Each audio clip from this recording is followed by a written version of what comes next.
Deputy Secretary General of ISO. Really privilege for us to be here at the COP with this space and welcome you for the discussion. And so before I hand over to my colleague, Christoph, who will be moderating the session and will enter more details of setting the stage, I wanted to share with you 3 messages that are important from ISO. Actually, do I need this, or can you hear me well like that? Use the mic is better? Okay, because it's open, okay? Yeah, it feels weird to be talking to people 2 meters from me and still using a mic, right? It's a weird. So the first one is, the message is that ISO, we are very, very committed to align our standards to climate action. It's like that it has been the case since a long time on the technical level of our committees, but a few years ago with the London Declaration, where ISO really made a strong commitment to strategically mobilize our resources, network, our members, everything that we could put the whole weight behind climate action. It has really changed completely the pace how we have been working on that domain, and creating pools of climate scientists to support our technical committees. There are multiple efforts in that regard, including here. We have a much more active presence in the COP to bring together everyone who's interested in standards. It's not about ISO standards, but everyone, including the whole value chain of standards down to the reporting and everything. And that comes to my second message, which is we can't do it alone. We are very conscious that even so ISO, don't need to introduce ISO to you here, we have a very strong presence and the capacity mobilization in the global standards ecosystem. We do need to partner with many other organizations. And we are doing, that's a strong part of the effort that I have been doing these past 2 years. And you probably have seen our agreements with IFRS, now our European Regional Standard Organization, SANE, with EFRAG, that it's already agreed and it's about to be published and announced publicly very soon.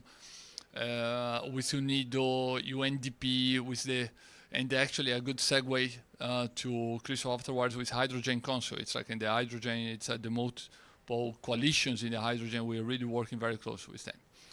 And the reason for that, and that's my third message, it's really, we strongly think that the standards have a very important role in implementing and accelerating the deployment of policies on climate action. It's like it's very important also that we need to, you are aware of that, but we often have to share that with our constituents, stakeholders, that standards are not regulations, standards is not policy, that is not the intention of standard makers to be defining and writing policy, influencing policy. Actually, our role is to support the policy implementations defined by policymakers who are the legitimate representatives in society. That's not our role, not our ambition, but we do think very strongly that standards have a very important role to play to accelerate and make the implementation of policies more effective in climate action. So with that, Christoph, I hand it to you, and you'll be able to share a little bit more on the hydrogen, for example. Thanks. Thanks a lot, Silvio. May I introduce myself? My name is Christoph Winterhalter. I happen to be the Vice President Policy of ISO. And in my real job, I'm the CEO of the German national standards body, DIN. What we are doing here is try to facilitate a dialogue. I mean, it says collaboration and coherence. And that's what ISO is all about. It's not to lecture you on what is supposed to be the standard that helps us on the race to zero. No. We are the table where we bring the questions and bring the potential solutions together and try to harmonize them. And that has been the theme throughout the last days here at COP, so that we are now recognized as the round table where the different standardization activities actually come together. And that's what we learned in the case of hydrogen. That's why our technical report that was issued was so highly recognized, because it really offers a unique calculation method for the greenhouse gas emissions that are created throughout the value chain of hydrogen. And it's one unique method that everybody can utilize. And I mean, I remember last year when being at COP at the first time, everybody talked about standards, but everybody meant something different. And we had a lot of competing standards, sector-specific standards, different viewpoints, top-down, they sometimes called regulation standards, but it was everything but not the transparent bottom-up process that we are offering. And now it's different. This time people are actually trying to find a solution how they can harmonize different activities. And one activities we want to discuss with you today is the product carbon footprint, because that's a key element. Everybody talks about the carbon footprint, how we can kind of make it transparent. What is the carbon footprint? But what is it actually? And I think we have a lot of different ways to calculate it, sector specific. But if you want to compare products, if you want to really have a unique way forward in harmonizing this kind of definition across sectors, I mean, there is no solution available.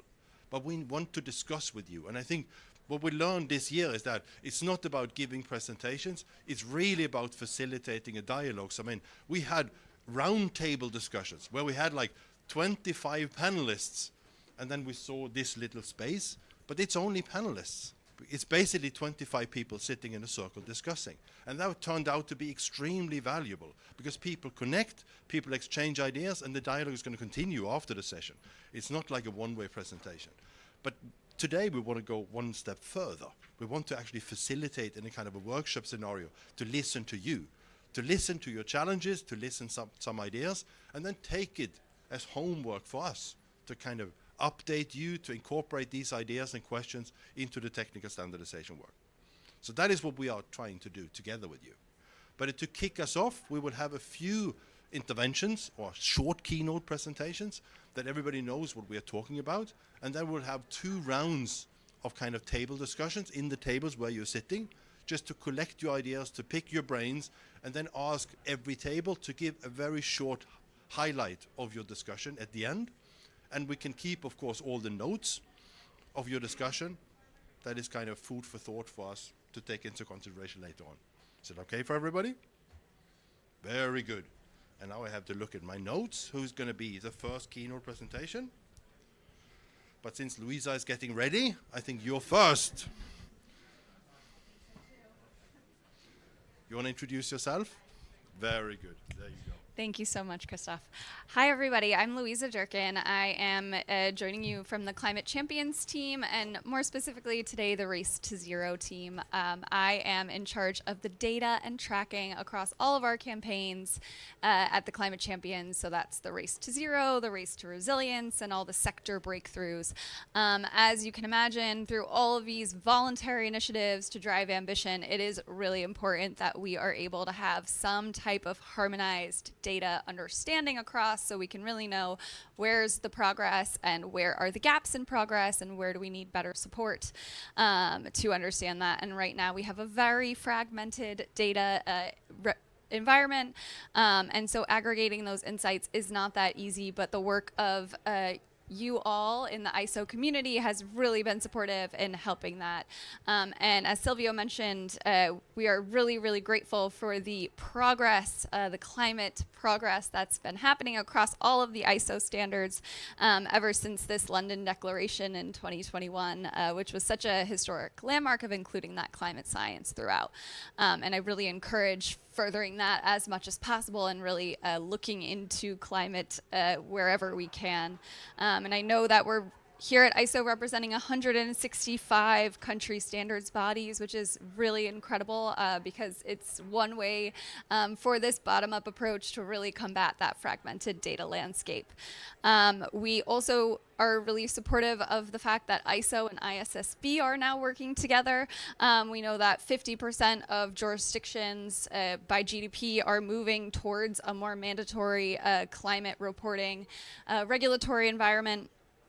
And this means that the work that you all have been doing for a long, long time is getting integrated in a really meaningful way through IFRS S1 and IFRS S2. And we're really signaling a new era of sustainability and what it means, but things like the comparable product carbon footprints are still really missing.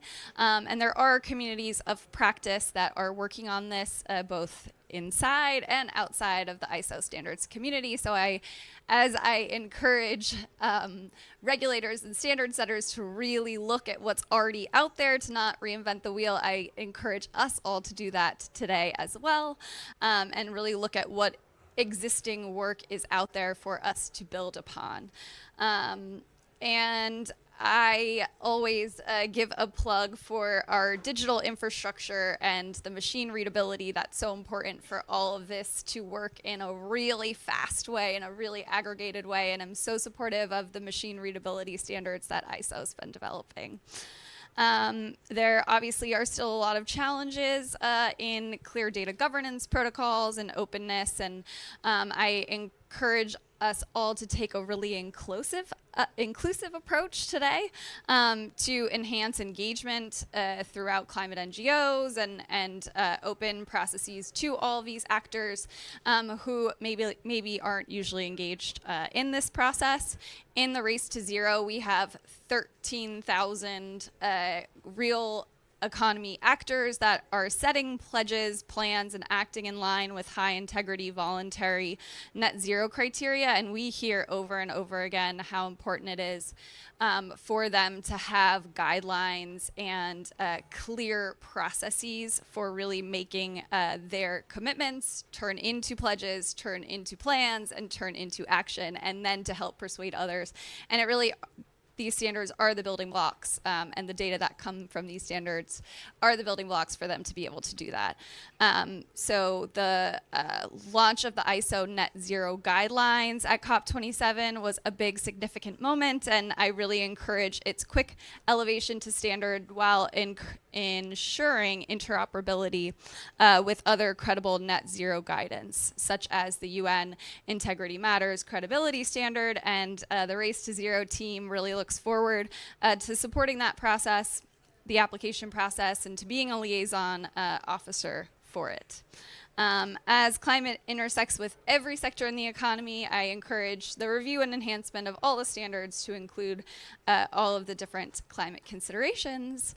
And I think today is a really incredible approach, having dialogue and really acting together with speed.